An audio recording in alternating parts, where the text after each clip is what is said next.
주님께 나아가겠습니다. 내가 너희 중에서 예수 그리스도와 그가 십자가에 못 박히신 것 외에는 아무것도 알지 아니하기로 작정하였음이라. 하나님은 영이시니 예배하는 자가 영과 진리로 예배할지니라. 아멘.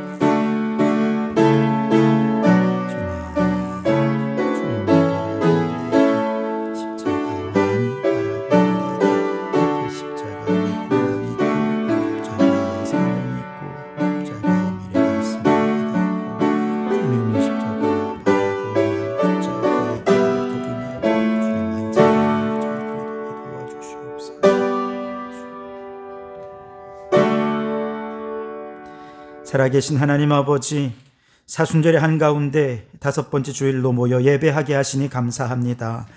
오직 예수, 오직 십자가로 살기 원하였으나 실패하고 상처난 영혼을 안고 주님께 나온 우리 성도들을 주님 외면치 마시고 하늘의 위로와 치유의 은총을 더하여 주시옵소서. 예배를 통해 다시금 새 힘 얻게 하셔서 제자의 길을 걸어가게 해 주시옵소서. 온 마음과 정성을 다해 드리는 우리의 예배를 통해 오직 주님만 홀로 영광 받아 주시기를 예수님 이름으로 기원하옵나이다. 아멘. 찬송가 32장을 함께 찬송합니다.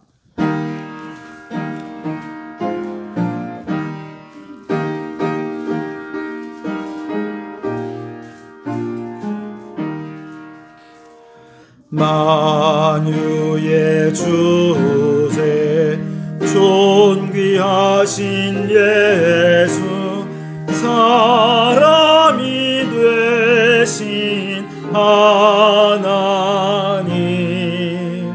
나 사모하여 영원히 섬길 내 영광 되신 주로 화려한 동산 무성한 저수목 아름답고 묘하나 순전한 예수 더 아름다워 봄 같은 기쁨 주시네. 광명한 해와 명랑한 저 달빛 수많은 별들 빛나나 주 예수 빛은 더 찬란하여 참 비교할 수 없도다.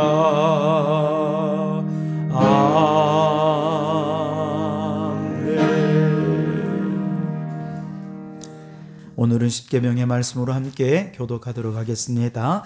앞에 영상을 보시면서 함께 교독합니다. 나는 너를 애굽 땅 종되었던 집에서 인도하여 낸 내 하나님 여호와니라. 너는 나 외에는 다른 신들을 내게 두지 말라. 너를 위하여 새긴 우상을 만들지 말고 어떤 형상도 만들지 말며 그것들에게 절하지 말며 그것들을 섬기지 말라. 너는 내 하나님 여호와의 이름을 망령되게 부르지 말라. 안식일을 기억하여 거룩하게 지키라. 내 부모를 공경하라. 살인하지 말라. 간음하지 말라. 도둑질하지 말라. 내 이웃에 대하여 거짓 증거하지 말라. 내 이웃의 소유를 감추지 말라. 아멘. 지난 한 주간 우리의 삶을 주님 앞에 드리며 특별히 십계명의 말씀으로 우리의 삶을 돌아보면서 참회의 기도를 드리겠습니다. 주님, 사순절 기간에 우리의 죄를 용서하시려고 십자가를 지신 예수님을 바라보며 참회합니다. 주님은 하늘 보좌를 버리시고 낮아지셨는데 저희는 예수님처럼 겸손할 줄 몰랐습니다. 하나님처럼 높아지려 했었고 하나님같이 되려 했던 우리의 교만한 죄를 용서하여 주시옵소서. 이웃과 더불어 살아가는 동안에 우리의 말과 행동과 생각이 이웃을 아프게 하였고 하나님의 뜻대로 살지 못하였던 우리의 죄를 용서하여 주시옵소서. 내 몫에 대인 작은 십자가조차 귀찮아했고 무관심했던 우리의 죄를 용서하여 주시옵소서. 주님 말씀대로 순종하지 못했던 우리를 용서하여 주시옵소서. 여기 우리를 용서하신 주님의 용서의 말씀이 있습니다. 여호와께서 말씀하시되 오라 우리가 서로 변론하자. 너희 죄가 주홍 같을지라도 눈과 같이 희어질 것이요 진홍같이 붉을지라도 양털같이 되리라. 아멘. 나는 전능하신 아버지 하나님 천지의 창조주를 믿습니다. 나는 그의 유일하신 아들 우리 주 예수 그리스도를 믿습니다. 그는 성령으로 잉태되어 동정녀 마리아에게서 나시고 본디오 빌라도에게 고난을 받아 십자가에 못 박혀 죽으시고 장사된 지 사흘 만에 죽은 자 가운데서 다시 살아나셨으며 하늘에 오르시어 전능하신 아버지 하나님 우편에 앉아 계시다가 거기로부터 살아있는 자와 죽은 자를 심판하러 오십니다. 나는 성령을 믿으며 거룩한 공교회와 성도의 교제와 죄를 용서받는 것과 몸의 부활과 영생을 믿습니다. 아멘. 자리에 앉으시고 149장 함께 전송하시겠습니다.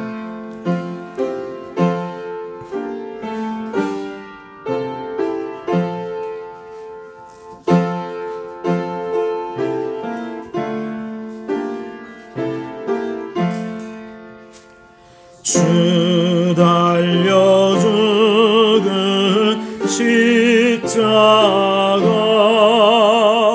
우리가 생각할 때에 세상에 속한 욕심을 헛된 줄 알고 어리네.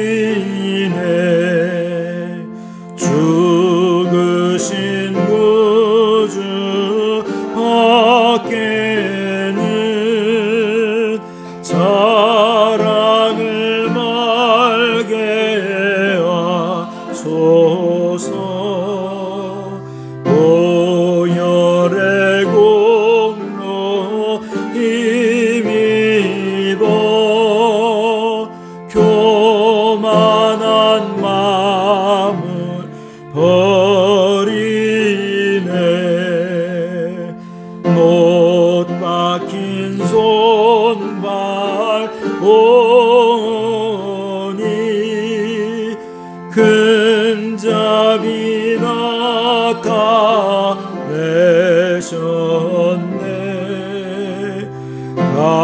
가시로 만든 멸류관 우리를 위해 쓰셨네. 온 세상 만물 가져도 주내 못다 갚겠네. 놀라운 사랑 얻은 나 몸으로 제물 삼겠네. 아멘. 권선영 집사님 기도 인도해 주십니다.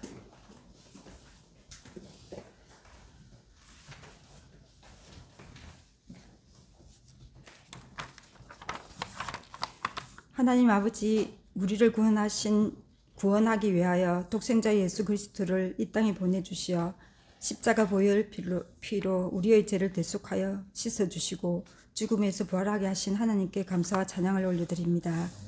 주님의 고난을 묵상하는 사순절을 통해 주님의 그 사랑의 깊이를 더 깊게 깨닫게 하시고 겸손과 희생으로 십자가의 길을 걸어가신 주님께 신령과 진정으로 예배하는 시간이 되게 하여 주시옵소서. 아멘. 거룩하신 하나님 아버지, 우리의 연약함을 고백합니다.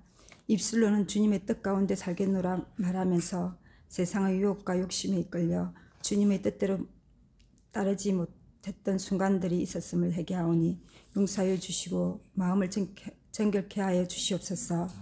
사순절 기간을 보내며 날마다 십자가 앞에 나아가게 하시고 주님을 더욱 사랑하고 헌신하는 삶을 살게 하옵소서. 이 나라 민족을 위하여 기도드립니다. 이 나라가 정치적 갈등과 경제적 어려움, 사회적 분열 등 모든 분야의 어려움을 겪고 있습니다. 공의의 하나님, 지도자들에게 주님의 두려움을 알게 하시고 그들의 마음을 공의와 진실로 새롭게 하여 주시옵소서. 나라와 국민들을 위한다고 믿으며 각자의 소견에 옳은 대로 행하는 이들이 무너지게 하여 주시옵고 극단적으로 양분되어 있는 국민들의 마음이 십자가로 담을 허무신 예수 그리스도의 부활 생명으로 인해 서로 사랑하고 화합하게 하여 주시옵소서. 주여 하루속히 이 나라를 회복시켜 주시옵소서. 힘주시는 주님, 최근 산불로 터전을 잃고 신음하고 있는 이들을 불쌍히 여겨주시옵고 다시 일어설 수 있는 힘과 능력을 주시옵소서. 하루속히 일상생활이 회복될 수 있도록 은혜 위에 은혜를 다하여 주시옵소서. 슬픔과 고통 중에 있는 모든 분들에게 치료자 되시는 예수 그리스도의 평안과 위로가 함께하여 주시기를 간절히 기도드립니다. 우리 교회를 사랑하시는 주님, 우리 교회를 이곳에 세우시고 지금까지 인도해 주심을 감사드립니다. 하나님의 선하신 계획으로 세우신 우리 교회가 하나님의 도우심으로 주님의 선하신 뜻을 이루는 교회가 되기를 원합니다. 주님, 영혼 구원 사명을 위하여 태신자를 품고 기도 중에 있습니다. 사랑으로 섬기며 지혜롭게 복음을 전할 수 있도록 은혜를 베풀어 주시어 부활주일 태신자 초청 및 이주민 교회 연합 예배가 주님이 부어주신 은혜로 풍성한 천국잔치가 되게 하여 주시옵소서. 성도들을 위하여 기도드립니다. 성도들의 삶 속에 하나님의 영광이 충만하게 하시고 그리스도의 사랑을 실천하며 세상 속에 참된 그리스도의 향기를 날리는 하나님의 신실한 성도가 되게 하시고 물질의 어려움을 겪고 질병으로 힘들어하는 성도들을 주님의 따스한 손으로 어루만져 주시고 힘을 주시어 치유하여 주셔서 어떠한 환경 속에서도 흔들리지 않는 믿음의 반석에 서서 천국 가는 그날까지 믿음 충만 성령 충만케 하여 주시옵소서. 다니엘과 같은 시대를 살고 있는 우리 자녀들에게 다니엘의 지혜와 다니엘의 믿음을 부어주시어 교회에서나 세상에서나 인정받는 이도로 쓰임받게 하여 주시옵소서. 학업 중에 있는 자녀들에게 지혜와 명철을 풍성히 주시고 다윗 같은 요나단처럼 서로 믿고 의지할 수 있는 만남의 축복을 허락하여 주시옵소서. 취업을 준비하는 자녀들에게 원하는 곳에 취업을 할 수 있도록 진로를 활짝 열어주셔서 자신의 적성과 재능에 맞는 자리를 찾아 취업의 기쁨을 누릴 수 있도록 은혜를 베풀어 주시옵소서. 담임 목사님을 위하여 기도드립니다. 늘 성령의 기름 부으심과 충만하심 안에서 하나님께 쓰임받는 이 시대의 영적 지도자가 되게 하시옵고 순수함과 투명성을 잃지 않게 하시고 오직 복음으로 건세 있고 능력 있는 말씀을 선포하게 하옵소서. 담임 목사님을 위해 늘 깨어 기도하는 중보 기도자를 붙여주셔서 모든 영적 싸움에서 끝까지 승리하게 하시고 주님을 닮아가는 온전한 목회자가 되게 하옵소서. 우리를 사랑하사 십자가에서 피 흘리신 우리 주 예수 그리스도 이름으로 간절히 기도드리며 다하지 못한 기도는 주님께서 가르쳐 주신 기도로 기도하오니 하늘에 계신 우리 아버지의 이름을 거룩하게 하시며 아버지의 나라가 오게 하시며 아버지의 뜻이 하늘에서와 같이 땅에서도 이루어지게 하소서. 오늘 우리에게 일용할 양식을 주시고 우리가 우리에게 잘못한 사람을 용서하여 준 것 같이 우리 죄를 용서하여 주시고 우리를 시험에 빠지지 않게 하시고 악에서 구하소서. 나라와 권능과 영광이 영원히 아버지의 것입니다. 아멘.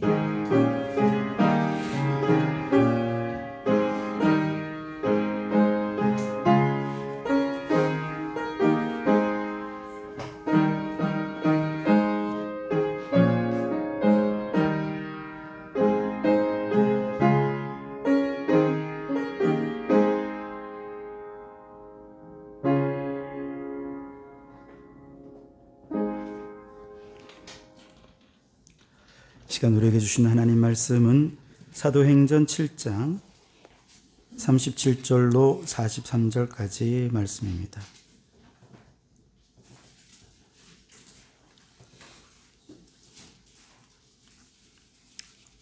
신약성경 사도행전 7장 37절에서 43절까지입니다. 제가 봉독해 드리겠습니다. 하나님의 말씀을 경청하시기 바랍니다.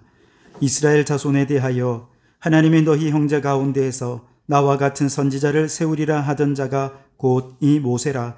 시내산에서 말하던 그 천사와 우리 조상들과 함께 광야 교회에 있었고 또 살아있는 말씀을 받아 우리에게 주던 자가 이 사람이라. 우리 조상들이 모세에게 복종하지 아니하고자 하여 거절하며 그 마음이 도리어 애굽으로 향하여 아론더러 이르되 우리를 인도할 신들을 우리를 위하여 만들라. 애굽 땅에서 우리를 인도하더니 모세는 어떻게 되었는지 알지 못하노라 하고 그때 그들이 송아지를 만들어 그 우상 앞에 제사하며 자기 손으로 만든 것을 기뻐하더니 하나님이 외면하사 그들을 그 하늘의 군대 섬기는 일에 버려두셨으니 이는 선지자의 책에 기록된 바 이스라엘의 집이여 너희가 광야에서 40년간 희생과 제물을 내게 드린 일이 있었느냐. 몰록의 장막과 신대판의 벼를 받들었으며 이것은 너희가 절하고자 하여 만든 형상이로다. 내가 너희를 바벨론 밖으로 옮기리라 함과 같으니라. 아멘. 샬롬 중창단 찬양으로 하나님께 영광을 돌려드리겠습니다.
귀한 찬양 감사합니다. 오늘도 이 예배 가운데 주님 오셔서 우리 예배를 기뻐 받아주실 줄 믿습니다. 우리 함께 이렇게 외쳐봤으면 좋겠습니다. 성령님 내 마음에 오십시오. 시작. 성령님 내 마음에 오십시오. 우리의 주인이 되어 주시옵소서. 우리의 생명이 되어 주시옵소서. 아멘. 그 믿음대로 이 시간 주님이 우리의 생명이 되고 주인 되어 주실 줄 믿습니다. 다시 한 번만 더 저를 따라 해 주시겠습니까? 성령의 능력으로 부흥하는 교회. 2025년을 시작하면서 우리 교회가 올해는 이렇게 꿈꾸는 비전들을 표로 삼았죠. 벌써 1사분기가 지났습니다. 4분의 1이 지났어요. 1월 달에는 이제 성령이라는 주제로, 2월 달에는 능력이라는 주제로, 3월 달에는 부흥이라는 주제로 이 주제 안에 있는 내용들을 가지고 함께 나누고 있는데요. 지금까지 했던 내용을 간단히 정리해 보면 몇 가지로 정리할 수 있습니다. 첫째는 부흥은 사람의 힘으로 안 됩니다. 힘으로도 능으로도 안 되고 오직 여호와의 영으로 되는 줄 믿습니다. 두 번째, 그렇다면 그 성령님께서 우리 가운데 임하셔야 되겠는데 엘리야와 같이 불로 임하시고 또 에스겔 성전의 생수같이 흘러 넘칠 때 우리 안에 부흥의 역사가 임하게 될 줄 믿습니다. 셋째로, 이렇게 임재하신 성령님은 능력이 있으세요. 어떤 능력입니까? 사랑의 능력, 용서의 능력, 화해의 능력. 그 놀라운 능력을 가지고 큰 산을 평지로 만드시고 막힌 담을 돌파해 나가셔서 부흥을 이루시는 분이십니다. 그리고 네 번째로, 그 성령님은 어디에 임하시느냐? 여호와를 앙망하며 기다리고 기도하는 그곳에 성령님이 임하시는 줄 믿습니다. 그곳에 임하셔서 성령님은 그 한 사람 한 사람을 다 제자화시키시고 하나님 나라의 일꾼으로 삼으셔서 온 땅에 여호와의 영광을 인정하는 하나님의 나라로 부흥케 해 주실 줄 믿습니다. 이 놀라운 부흥의 역사가 우리 가운데 일어나는 소원하면서 이제 4월 한 달 동안은 그 성령님이 어디에 임하십니까? 바로 교회 위에 임하십니다. 성령님이 임하시는 교회가 어떤 곳인지 함께 생각해 보도록 하겠습니다. 오늘은 그 첫 번째 시간으로 스테반 집사님의 설교에 등장하는 이 교회를 여러분에게 소개해 드리고 하는데요. 여러분 따라해 보시겠습니까? 광야교회. 광야교회. 한마디로 광야 그 자체가 교회라는 뜻입니다. 이스라엘 민족을 성도 한 사람으로 생각해 보면 이스라엘이라는 이 성도가 광야교회에 출석했다는 건데요. 광야교회에 출석하기 전에 어디에 있었습니까? 애굽에서 살고 있었죠. 그렇죠? 애굽이라는 곳은 어떤 곳이냐? 노예 생활하는 곳입니다. 거기는 자유가 없었습니다. 애굽의 수많은 우상들을 섬기고 그들의 노예가 되어서 죽을 고생을 하는 곳이 바로 애굽인 것이죠. 문제는 이스라엘이라고 하는 이 성도들이 애굽이라고 하는 죄의 노예가 되어서 스스로 벗어날 길이 없었다는 사실이죠. 이스라엘이 군사력을 키운다고 바로에 저항할 수 있었겠습니까? 외교력을 높인다고 애굽에서 탈출할 수 있었을까요? 그들 각자가 다 실력을 쌓는다고 대단한 군대를 모은다고 애굽에서 탈출할 수 있는 것이 아니었습니다. 그들이 애굽을 벗어날 수 있는 유일한 한 가지 방법은 하나님이 보낸 한 사람에 의해서만 그들이 그 땅을 벗어날 수 있었죠. 그래서 하나님께서 모세라고 하는 한 선지자를 세우십니다. 오늘 37절 말씀을 같이 한번 읽어보도록 하겠습니다. 시작. 이스라엘 자손에 대하여 하나님이 너희 형제 가운데서 나와 같은 선지자를 세우리라 하던 자가 곧 이 모세라 그랬습니다. 이 모세는 어떤 사람이냐 하면 이스라엘 형제들 가운데서 세워진 선지자라고 합니다. 다시 말해서 하나님이 보내시긴 했지만 그는 사람들 가운데서 세워진 선지자였던 거죠. 두 번째, 그런데 그를 향해 하나님께서 뭐라고 하시냐 하면 나와 같은 선지자다 이렇게 표현을 하십니다. 여기서 나와 같은 선지자라고 하는 것은 모세가 엄청난 신적 능력을 가졌다는 뜻이 아닙니다. 나와 같은 선지자라고 하면 하나님과 같은 크고 위대한 구원의 꿈과 비전을 품은 자라고 하는 뜻이죠. 하나님과 같은 저 인류 구원, 피조물 구원의 큰 꿈을 품고 그 꿈을 이루시기 위해 하나님과 함께 헌신하는 일꾼, 그가 바로 나와 같은 선지자 모세라는 것이죠. 바로 그 하나님이 세우신 한 선지자 모세를 통해서 하나님은 이스라엘을 구원해 주셔서 홍해라고 하는 곳에서 세례를 받고 드디어 광야교회의 교인이 될 수 있게 해주셨다는 것이죠. 자, 그런데 모세가 이스라엘이라는 죄인을 구원해서 광야교회로 인도했던 것처럼 이 세상이라고 하는 애굽에 살면서 마귀의 종노릇하고 죄악 가운데 살던 우리를 죄와 마귀에 손하기 위해서 구원하셔서 오늘날 광야교회 중에 하나인 성도교회에 우리를 인도해 주신 분이 계신데 그분이 누구일까요? 바로 예수 그리스도이십니다. 죄인인 우리가 죄인을 구원할 수는 없잖아요. 죄인이 죄인을 구원할 수는 없습니다. 맹인이 맹인을 인도할 수 없는 것처럼 죄인이 죄인을 구원할 수 없어요. 그런데 하나님께서 이 죄인을 구원하시기 위해 하늘을 보좌를 버리시고 이 땅에 오신 그 하나님이 바로 예수 그리스도인 것이죠. 예수님은 모세보다 크시고 천사보다 위대하신 하나님이십니다. 그분이 우리 가운데 오셔서 우리를 구원해 주신 것이죠. 우리가 무슨 구원받을 자격이 있어서 그분이 우리를 구원해 주셨을까요? 천만의 말씀입니다. 우리는 아무런 자격도 조건도 없지만 오직 하나님의 일방적인 사랑으로, 그 하나님의 일방적인 은혜로 죄에서 구원받게 된 줄 믿습니다. 여러분, 우리가 예수님을 믿는 과정에서 무슨 이스라엘 백성들이 구원받을 때 10가지 재앙도 있고 막 홍해에 갈라지는 표적도 보이고 막 그랬습니다만, 우리가 예수 믿을 때 그런 어떤 대단한 기적이 나타났습니까? 그런 게 없잖아요. 아무것도 없습니다. 그런데 여러분, 그 가운데도 놀라운 기적들이 일어났습니다. 첫 번째 기적, 내가 하나님을 창조주로 믿는 믿음이라는 기적이 생겼어요. 이거 놀라운 기적 아닙니까? 내가 예수 믿은 게 기적이에요. 예수님이 나를 구세주로 믿어진 것, 이 자체가 이미 기적입니다.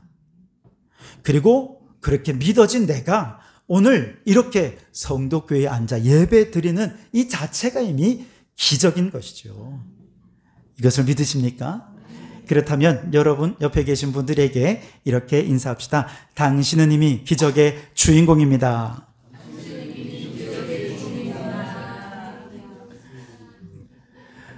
자, 이 놀라운 기적으로 이제 우리는 광야교회 성도가 되었습니다. 그렇다면 그 광야교회는 어떤 곳이었는가? 38절 말씀을 같이 한번 읽어보도록 하겠습니다. 시작. 시내산에서 말하던 그 천사와 우리 조상들과 함께 광야교회에 있었고 또 살아있는 말씀을 받아 우리에게 주던 자가 이 사람이라. 아멘. 자, 광야교회에 들어간 이스라엘 성도들에게 이 성도들의 정체성을 먼저 생각해 볼 필요가 있는데요. 광야교회에 들어간 성도들은 몸은 애굽에서 탈출해서 나왔지만 마음과 그들의 생활 습관은 여전히 애굽에 머물러 있는 사람, 바로 그들이 이 출애굽한 이스라엘 성도들이었다는 것이죠. 그래서 하나님께서는 이 백성들을 하나님의 백성답게 변화시켜 주시기 위해서 모세를 통해 무엇을 주셨습니까? 살아있는 말씀을 주셨다는 거예요. 살아있는 말씀. 말씀이 살아있다는 것은 무슨 뜻이겠습니까? 말씀이 살아있다는 것을 가장 잘 보여주는 말씀, 우리가 너무 잘 아는 히브리서 4장 12절 말씀이죠. 하나님의 말씀은 살아있고 활력이 있어 좌우의 날선 어떤 것보다도 예리하여 혼과 영과 및 관절과 골수를 찔러 쪼개기까지 하며 또 마음의 생각과 뜻을 판단하나니. 아멘. 살아있는 말씀은 날선 검처럼 예리하다는 거예요. 우리의 혼과 영과 관절과 골수에 달라붙어 있는 저 애굽의 옛 습관들, 죄악의 옛 생활들을 다 찔러 쪼개고 떼어내버리시고 하나님 백성다운 완전히 새로운 하나님의 백성으로 새롭게 창조해 주시는 능력이 살아있는 말씀 속에 있다는 것이죠. 마치 암덩어리를 의사가 떼어내고 건강하게 하는 것처럼 우리의 마음과 생각과 뜻에 달라붙어 있는 저 애굽의 생각들, 세속적이고 탐욕적인 뜻과 꿈과 이런 것들은 다 도려내어서 이제 우리의 생각 속에 무엇을 심습니까? 하나님의 말씀이 심어집니다. 우리의 꿈 속에 무엇이 심어집니까? 하나님의 비전이 심어집니다. 우리의 마음과 뜻과 생각 속에 온전히 하나님의 말씀, 하나님의 것으로 채워져서 하나님만 바라는 사람으로 변화되도록 하는 그곳이 어디입니까? 광야 교회라는 것이죠. 여러분, 지난번 소그룹 성경 공부 참여하지 않으신 분들은 너무나도 안타까운데요. 함께 참여하신 분들은 아마 큰 은혜를 누리셨을 줄 믿습니다. 그런데 소그룹 성경 공부의 내용이 뭐냐면 예수님께서 우리의 마음의 서재에 찾아오십니다. 그리고 이렇게 한번 서재의 책장을 둘러보시고 벽에 붙어 있는 걸 이렇게 둘러보시면서 마음의 서재에 꽂혀 있어서는 안 될 책들이 있는 것을 보십니다. 그리고는 얼굴이 이렇게 찡그리시죠. 그 마음의 서재에 무엇이 꽂혀 있었을까요? 여러 가지 세속적인 철학, 탐욕적인 가치관, 우리의 염려, 근심, 이런 거리들이 거기에 다 꽂혀 있는 것이죠. 지난번에 말씀드렸던 것처럼 근대 철학의 아버지 데카르트는 의심의 철학의 결과가 무엇입니까? 허무주의입니다.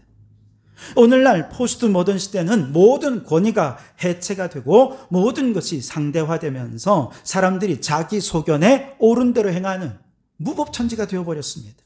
그 결과 이 세상은 대립과 갈등과 분열과 분노와 증오로 가득 찬 세상이 되어버리고 만 것이죠. 이런 세속적인 철학과 가치관들이 우리의 서재 속에 꽂혀 있는 것을 보시고 예수님께서 마음의 서재 정리하라 말씀하시지요. 어떻게 정리해야 되겠습니까? 책장 속에 있는 것들을 다 빼내고 거기에 무엇을 꽂아두어야 될까요? 하나님의 말씀을 꽂아두어야지요. 하나님의 살아있는 말씀을 그곳에 꽂아두어서 우리의 마음의 가치관과 비전과 생각이 하나님의 말씀으로 채워지도록. 서재에 걸려있는 그림도 있습니다. 그 그림은 세속적인 이미지, 세속적인 상징들이지만 그것을 떼고 거기에 무엇을 겁니까? 예수님의 얼굴을 걸어놓고 십자가를 걸어놓고 그거 보면서 누구를 닮아가는 거예요? 예수님을 닮아가는 삶을 꿈꾸는 것이죠. 십자가를 걸어놓고 내 몫에 태인 나의 십자가를 지고 주님을 따르겠노라 날마다 결단하며 살아가게 하시는 것이죠.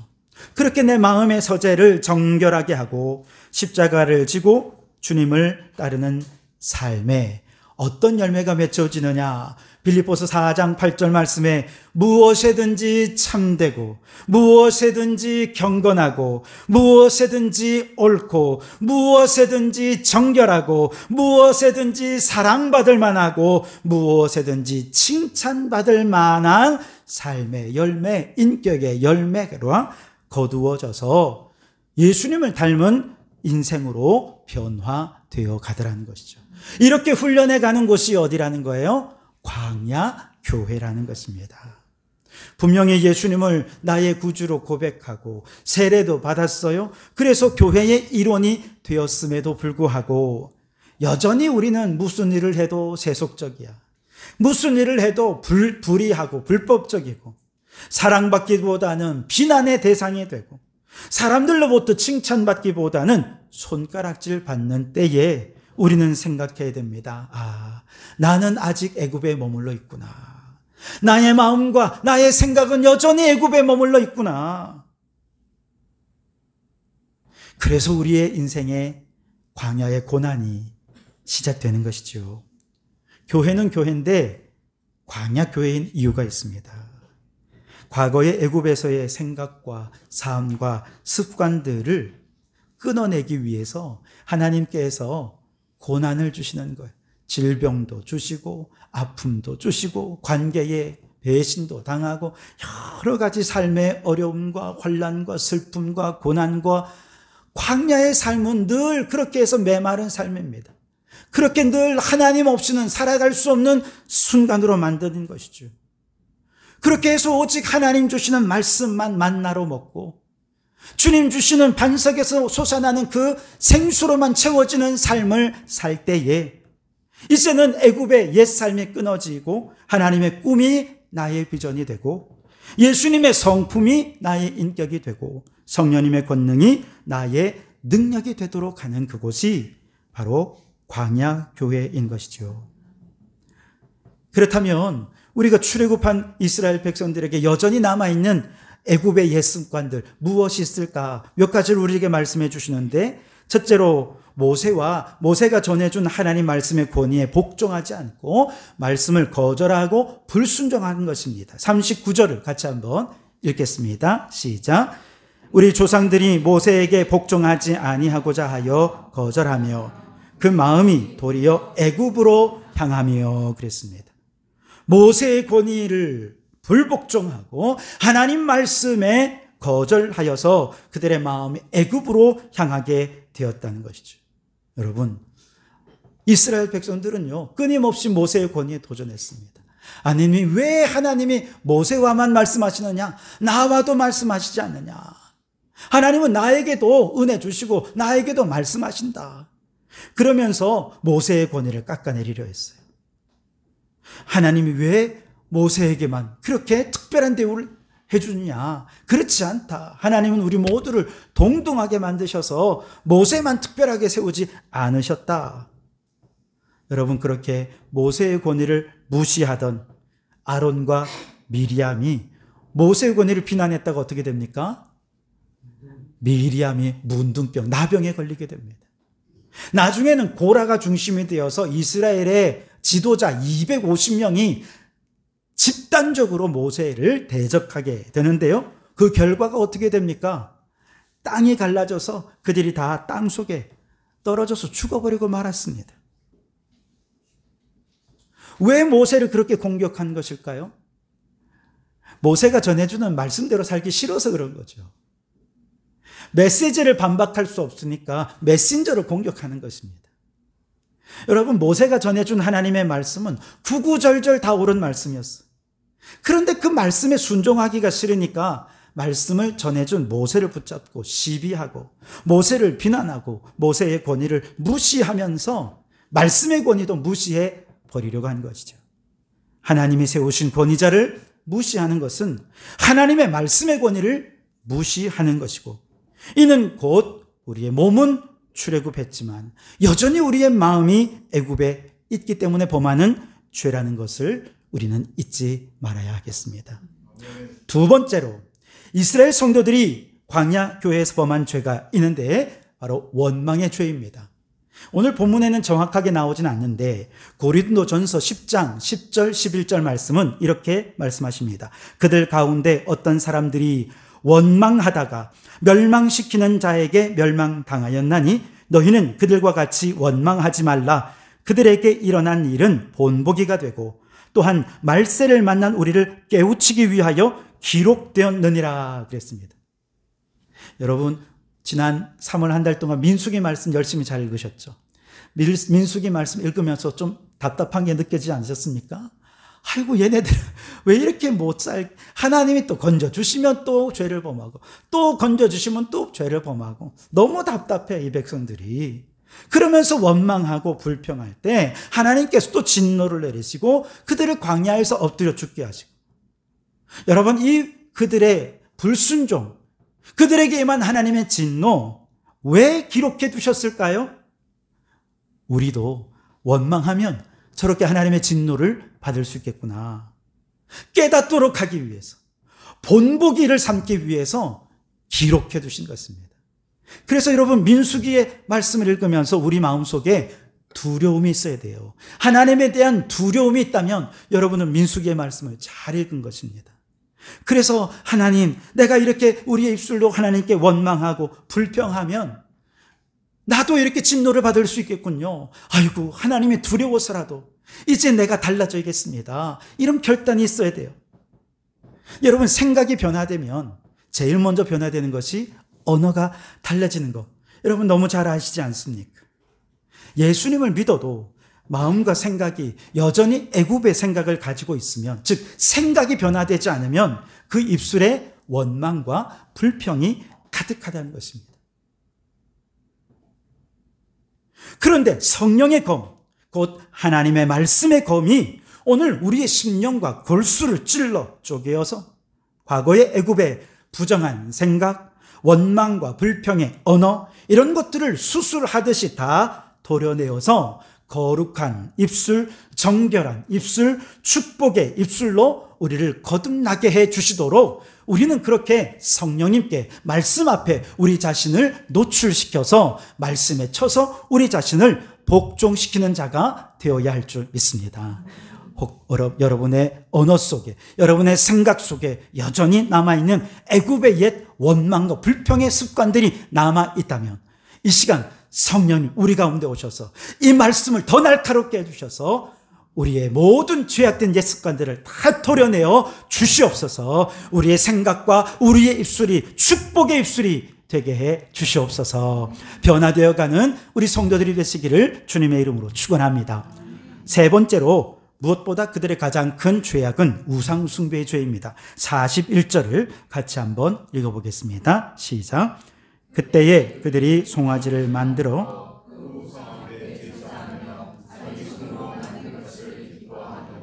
시내산 밑에서 이스라엘 백성들이 모세가 율법을 받는 동안에 밑에서 모세 죽었다, 이제 끝났다 그러면서 우리를 위한 새로운 신을 다시 만들자, 그렇게 해서 아론을 충동해서 만든 게 금송아지 아닙니까? 그런데 금송아지뿐만이 아니에요. 42절 43절 읽어가시면 몰록의 신도 그들이 숭배했고 레판의 별이라는 가나안의 신들을 섬기면서 그들은 점점 하나님에게서부터 멀어져 갔다는 것이죠. 광야교회 성도들인 이스라엘 백성들은 결국 40년 내내 하나님을 원망하고 불평하고 이렇게 우상을 숭배하다가 다 광야에 엎드려 죽었어요. 그리고 딱 두 사람만 가나안에 들어갑니다. 누굽니까? 여호수아와 갈렙. 무슨 얘기예요? 교회 다닌다고 다 천국 가는 게 아니라는 것이죠. 비율로 따지자면 이스라엘 백성들이 남자만 60만이었으니까 오늘 우리 성도들 가운데 한 사람도 천국 못 갈 수 있다는 거예요. 비율로 따지자면. 심각한 문제 아닙니까? 물론 비율로 따질 수 있는 문제는 아니겠죠. 전 세계적으로 수억 명에 달하는 많은 사람들이 예수를 믿지만 다 천국에 들어가는 게 아니에요. 누가 천국 들어갑니까? 오직 옛 생활을 벗어버리고 하나님만 믿고 하나님만 의지하는 여호수아와 갈렙 같은 믿음의 사람만 천국에 들어갈 수 있다는 것이죠.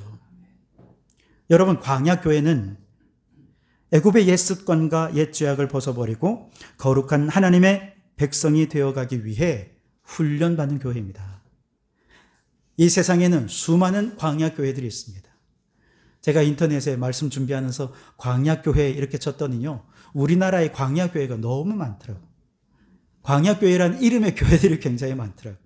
근데 실질적으로는 이 땅의 모든 교회들은 다 광야교회입니다.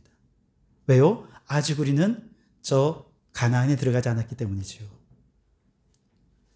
그런데 구약의 가나안의 전통을 이어받은 교회가 어디냐? 유대인의 성전이 아니라는 것입니다. 유대인들의 회당도 아니라는 거예요. 어디라는 거예요? 지금 스데반이 설교하고 있잖아요. 스데반이 설교하는 내용은 뭐냐면 바로 예루살렘 교회, 그 교회가 구약의 광야교회를 이어받은 교회라는 것이죠. 그리고 그 예루살렘 교회의 전통을 이어받은 오늘날 이 지상의 모든 교회들이 광야교회라는 것입니다. 다시 말해 교회는 우리의 종착지가 아니라는 거예요. 중간 기착지라는 것이죠. 여기는 훈련소입니다. 훈련 잘 받아서 결국 어디에 들어가야 돼요? 천국에 들어가야 되는 것이죠. 광야교회 성도들의 최종 목적지는 젖과 꿀이 흐르는 땅이요, 하나님이 약속하신 약속의 땅, 저 가나안이었던 것이죠. 마찬가지로 오늘 지상의 모든 교회 성도들이 꿈꾸며 기대하고 소망해야 할 우리의 최종 목적지는 이 세상이 아닙니다. 어딥니까? 하나님께서 약속해 주신 저 새하늘 새 땅, 영원한 천국인 줄 믿습니다. 저 돌아가야 할 본향 천국으로 이끄시기 위해 하나님께서는 이 땅에서 광야교회 성도들에게 때로는 채찍질도 하지만 때로는 우리에게 당근도 주시는데요. 어떤 당근을 주시느냐? 이스라엘 백성들에게 하나님께서 어떤 축복으로 광야길을 이끌어 주셨습니까? 낮에는 구름 기둥과 밤에는 불 기둥으로 그들을 인도해 주셨습니다. 뿐만 아니라 낮의 해와 밤의 달이 그들을 상치 않도록 하나님께서 그들을 지켜 주셨습니다. 만나와 메추라기를 주셔서 저들을 먹이셨습니다. 마라의 쓴물을 단물로 바꾸셨고 반석에서 물을 내셔서 저들의 마른 목을 축여 주셨습니다. 40년을 광야길을 헤맸지만 옷이 헤어지지도 않고 신발이 닳지 않도록 도와주시는 분이 하나님이십니다. 왜 그렇게 그들을 도와주셨습니까? 신명기 8장 2절 말씀은 그 답을 우리에게 주십니다. 내 하나님 여호와께서 이 40년 동안에 내게 광야의 길을 걷게 하신 것을 기억하라. 이는 너를 낮추시며 너를 시험하사 내 마음이 어떠한지 그 명령을 지키는지 지키지 않는지 알려 하심이라. 여러분, 하나님께서 우리를 광야교회에서 훈련시키는 이유가 있습니다. 우리를 겸손히 낮추시기 위해서요. 낮추시기 위해서입니다. 하나님께서 우리에게 시험을 주시고 고난을 주시고 환난을 주신 이유는 뭐예요? 내가 교만하기 때문입니다. 더 낮추어야 할 것이 있기 때문인 것이죠. 낮추어서 어디까지 낮추느냐? 주님의 말씀이면 무조건 순종하는 자가 되도록 하는 것. 오직 여호와만 앙망하는 자가 되도록 낮추시는 것. 하나님 없이는 나는 아무것도 아닙니다. 하나님 내게 지혜 주시고 힘 주시고 능력 주십시오. 그렇게 하나님께서 주시는 힘과 능력으로 전적으로 하나님을 믿고 의지하는 자가 되도록 하나님께서 우리를 낮추시고 낮추시는 것입니다. 그렇게 오직 하나님을 믿는 믿음, 하나님만 의지하는 믿음을 가진 바로 그 사람들이 여호수아와 갈렙처럼 약속의 땅, 새하늘 새 땅에 들어갈 수 있는 것이죠. 여러분, 광야교회는 애굽과 우리가 가야 할 가나안 그 사이에 있는 것입니다. 광야교회는 우리의 신앙을 훈련시키는 장이라는 것을 잊지 마시기 바랍니다. 훈련 속에는 채찍도 있지만 하나님의 무한한 은혜를 경험할 수 있는 것이기도 합니다. 그러니 여러분, 고난이 왔다고 좌절하거나 낙심하지 마시고 오히려 고난 속에서 더 크게 역사하시는 하나님의 놀라운 은혜를 기대하는 성도들이 되실 수 있기를 바랍니다. 오직 나의 옛자, 애굽의 옛자는 다 죽고 내 안에 그리스도께서 사셔서 오직 믿음으로 사는 삶으로 변화되시기를 바랍니다. 그래서 특별히 요즘 우리가 이제 사순절 기간을 지나고 있는데 주님의 십자가가 이제 우리 안에 들어오실 때, 주님이 우리 안에 오실 때 나는 죽고 예수로만 사는 새 삶으로 변화되어서 주님이 기뻐하시는 오늘 이 시대의 하나님의 사람으로서 그렇게 살다가 우리 모두 저 영원한 천국에 들어가게 되기를 주님의 이름으로 축원합니다. 기도하겠습니다. 살아계신 하나님, 우리를 저 마귀의 종살이 하던 애굽에서 구원해 주시고 광야교회 성도로 불러주신 은혜 감사드립니다. 그 구원의 은혜를 잊은 채 광야 생활에 대한 원망과 불평으로 가득 차서 하나님을 대적하고 하나님 아닌 다른 우상들을 숭배했던 우리의 죄를 용서하여 주시옵소서. 광야 생활이 끝나고 광야 생활 이후 저 약속의 땅 가나안 새하늘 새 땅에 들어가야 할 터인데 주님 이를 위하여 이 광야 교회에서 잘 훈련받아서 한 사람도 빠짐없이 다 천국에 이르게 도와주시옵소서. 이 땅에서 하나님 여러 가지 시험을 당할 때에 오히려 담대하게 하나님의 은혜를 구하며 더 큰 은혜를 기대하며 그렇게 시험을 믿음으로 이기는 믿음의 사람들로 살다가 저 영원한 천국에서 다 만날 수 있도록 축복하여 주시옵소서. 예수님 이름으로 기도하옵나이다. 아멘. 시간 성찬 예식을 거행하도록 하겠습니다. 찬송가 227장 1절과 5절 찬송하시면서 함께 성찬 예식으로 나아가겠습니다.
제정의 말씀은 고린도전서 11장 23절로 29절의 말씀입니다.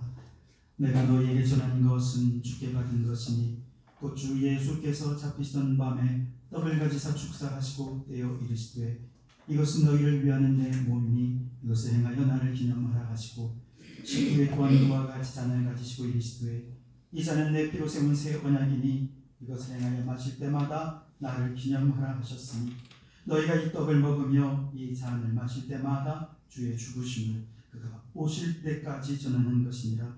그러므로 누구든지 주의 떡이나 잔을 합당하지 않게 먹고 마시는 자는 주의 몸과 피에 대하여 죄를 짓는 것이라. 사람이 자기를 살피고 그 후에야 이 떡을 먹고 이 잔을 마실지니 주의 몸을 분별하지 못하고 먹고 마시는 자는 자기의 죄를 먹고 마시는 것이니라. 아멘. 성전에 임하시는 분들은 모두가 자기를 살피는 자가 되어야 합니다. 나의 입술, 나의 생각, 나의 성품이 과연 예수님을 닮아가고 있는가? 여전히 옛 애굽의 습관으로 가득 차 있지는 않은가?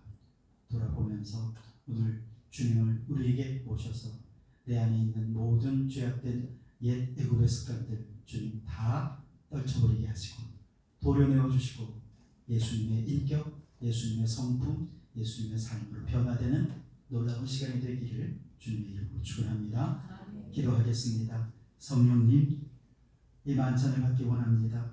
성령님께서 이곳에 임재해 주셔서 떡과 잔을 받는 것이지만 이것이 주님의 살과 피가 되게 해주시고 주님께서 우리 안에 들어오실 때 우리의 옛 자아는 죽고 예수로만 살아가는 새 삶으로 변화되는 시간 되게 해 주시옵소서. 예수님 이름으로 기도하옵나이다. 아멘. 떡을 받으실 분들 먼저 자리에서 일어나주시기 바랍니다. 주님께서 잡히시던 날 밤이었습니다. 제자들과 함께 마지막 만찬을 나누시면서 주님께서 제자들에게 떡을 떼어 나누어 주시며 말씀하셨습니다. 받으라, 먹으라.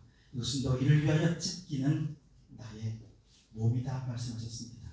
주님의 몸이 우리 안에 들어옵니다. 주님이 내 안에 오시는 것입니다. 그 주님이 내 안에 모든 악한 것들을 물리치도록 영적 전쟁에서 승리하도록 주님 이름으로 승리하는 시간 되기를 바랍니다. 기도하겠습니다. 주님의 몸을 받습니다. 주님 우리 안에 들어오셔서 우리의 옛 습관들을 다 떨쳐내고 주님으로 새로워지는 시간 되게 해주시옵소서. 예수님 이름으로 기도드립니다. 아멘.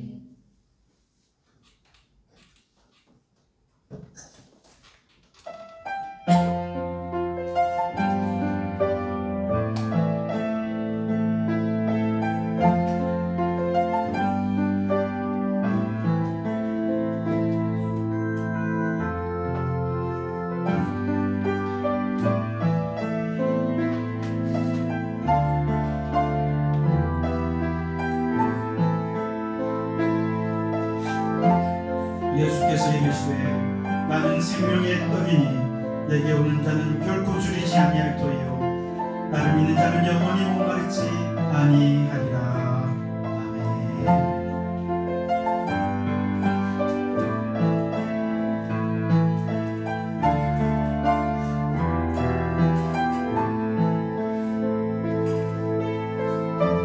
받으실 분들 다시 한번 더 자리에서 일어나 주시기 바랍니다.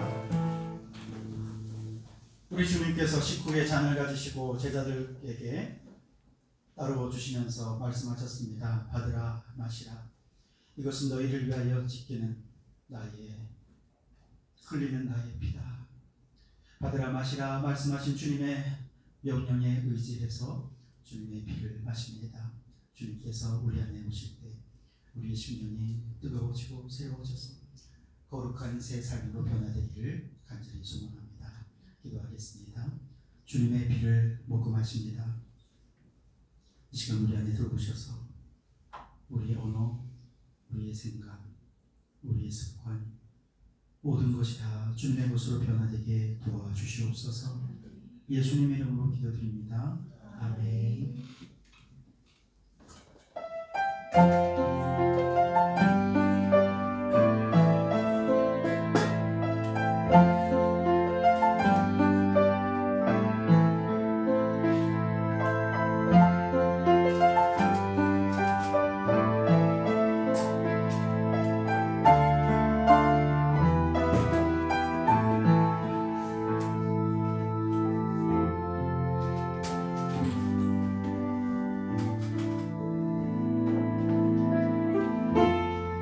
그가 빛 가운데 계신 것 같이 우리도 빛 가운데 가면 우리가 서로 사랑이 있고 그 아들 예수의 피가 우리를 모든 죄에서 깨끗하게 하실 것이요.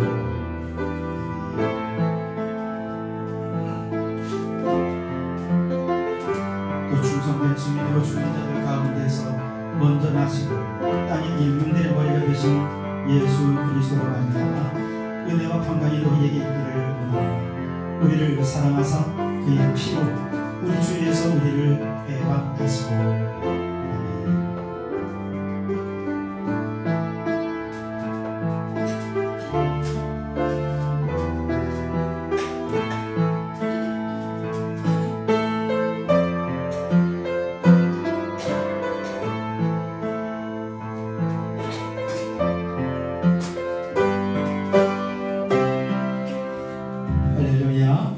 이제 찬송가 325장 찬송하시면서 내 안에 계신 주님만 따르며 살아가기를 소망합니다. 함께 찬송하며 준비한 예물 드리시겠습니다.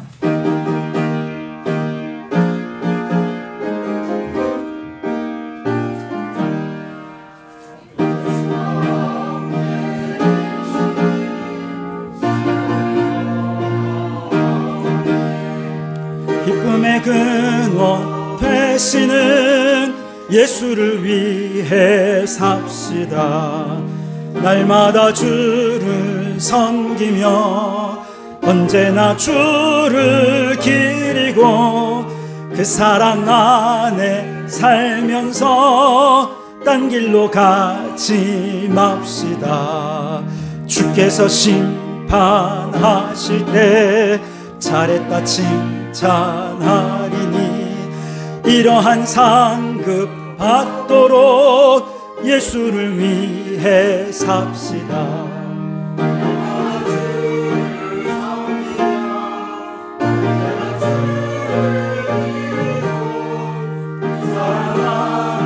살면서 딴 길로 가지 맙시다. 우리 삶의 주관자 되신 하나님, 이 시간 머리 숙인 성도들을 위하여 하늘문을 활짝 열고 복의 복을 내려 주시옵소서. 애굽의 옛자를 버리고 우리 예수님만 기쁨의 근원, 능력의 근원, 행복의 근원으로 삼고 날마다 주를 섬기고 언제나 주를 기리며 그 사랑 안에 살면서 주님의 영광을 위해 살게 해 주시옵소서. 우리의 연약함을 짊어지신 주님의 십자가에 연약한 육신의 질병, 수고하고 무거운 마음의 짐, 영적인 상처까지 다 맡겨드립니다. 보혈의 능력으로 치유하여 주시옵소서. 회복시켜 주시옵소서. 내 안에 오신 주님의 십자가 보혈의 능력으로 온전히 치유되고 회복되게 역사하여 주시옵소서. 성도들의 가정이 예수님께서 주인된 복된 믿음의 가정이 되어서 자자손손 믿음의 대를 이어가 천대까지 복을 누리는 믿음의 명문 가문이 되게 해 주시옵소서. 우리 자녀들의 인생을 주관하여 주시옵소서. 인생의 모든 위험으로부터 우리의 자녀들을 구름기둥 불기둥으로 지키시며 보호하여 주시옵소서.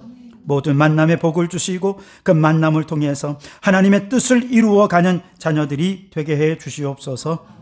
해외에 있거나 군생활을 하거나 타지에 있거나 해외에 나가 있는 모든 자녀들을 주님께서 기억하여 주시고 오고 가는 소식이 좋은 소식이 되게 하시고 서로에게 꿈꾸고 계획하는 모든 일들이 온전히 이루어지는 역사들이 있게 하여 주시옵소서. 오늘도 빈손으로 나오지 않고 정성 모아 예물을 드립니다. 물질의 주인이 하나님이심을 믿음으로 고백하며 온전한 11조와 감사의 생활에 힘쓰게 하시고 드려지는 선교와 구제의 헌금을 통해 복음의 역사가 나타나게 하시며 주님의 사랑이 널리 이웃에게로 증거되는 역사가 일어나서 이 땅에 하나님의 나라가 왕성히 세워지게 도와주시옵소서. 예수님 이름으로 축복하며 기도하옵나이다. 아멘. 할렐루야. 우리 주님의 은혜와 평강이 여러분과 여러분의 가정과 하시는 모든 일들 위해 항상 함께 하시기를 주님의 이름으로 축원합니다. 우리 앞뒤 좌우로 함께 인사 나누겠습니다. 광야교회에서 우리 훈련 잘 받읍시다. 여기까지 광고를 드립니다. 오늘이 이제 사순절 5번째 주일이고 다음 주가 종료주일, 그리고 종료주일부터 한 주간 동안 즉 14일부터 이번 주 아니고요, 그 다음 주 고난주간이 이어집니다. 마지막까지 주님의 십자가를 묵상하며 함께 기도하는 일에 힘써 주시기를 바라고요. 이번 주 사순절 탄소 금식은 실천사항은 교회에서 하는 활동들입니다. 그래서 우유팩 건전지 모음 뭐 이런 것도 있고 계단 이용하는 것도 있지만 주보 없고 오늘 점심 잠반은 재료로 만드는 거 한번 같이 노력해 봤으면 좋겠고요. 이번 주 못하면 다음 주라도 또 옥상 텃밭 환경도서 혹시 대여하시기 원하시는 분들은 대여해 가실 수 있기를 바랍니다. 매주마다 네이버 폼으로 실천사항을 확인하고 있으니 많이 참여해 주시기를 부탁을 드리겠습니다.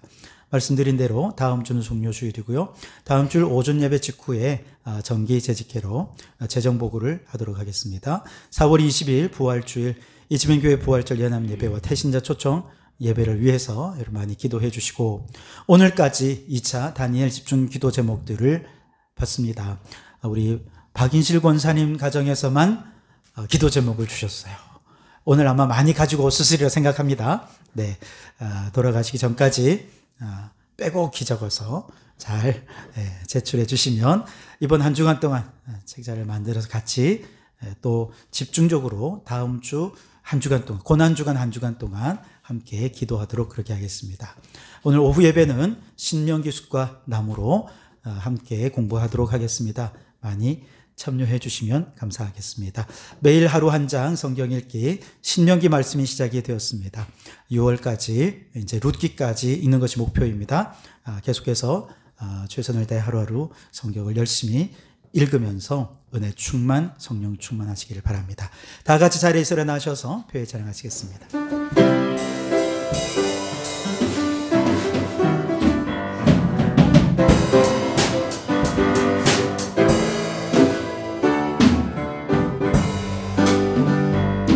세상의 유혹 시험이 내게 몰려올 때에 나의 힘으론 그것들 모두 이길 수 없네. 거대한 폭풍 가운데 위축된 나의 영혼 어찌할 바를 몰라 헤매이고 있을 때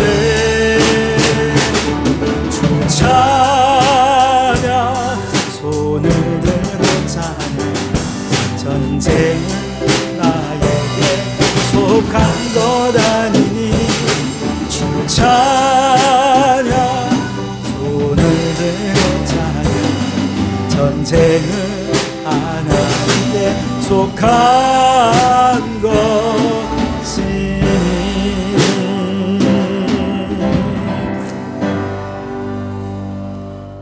이제는 우리 주 예수 그리스도의 은혜와 아버지 하나님의 극진하신 사랑하심과 성령님의 감동 감화 충만 역사 교제하심이 우리는 모두 광야교회 성도들임을 깨닫고 광야의 고난 속에서 애굽의 옛 습관을 버리고 오직 믿음으로 예수님을 닮은 눈과 예수님을 닮은 입술과 손과 발로 변화되어 살면서 저 천국까지 이르기를 간절히 소원하고 갈망하는 우리 모든 성도들 머리머리 위에 가정과 일터 위에 우리에게 허락해 주신 이 창원 도성과 나라와 민족 위에 지금부터 영원토록 함께 하옵시기를 간절히 축원하옵나이다.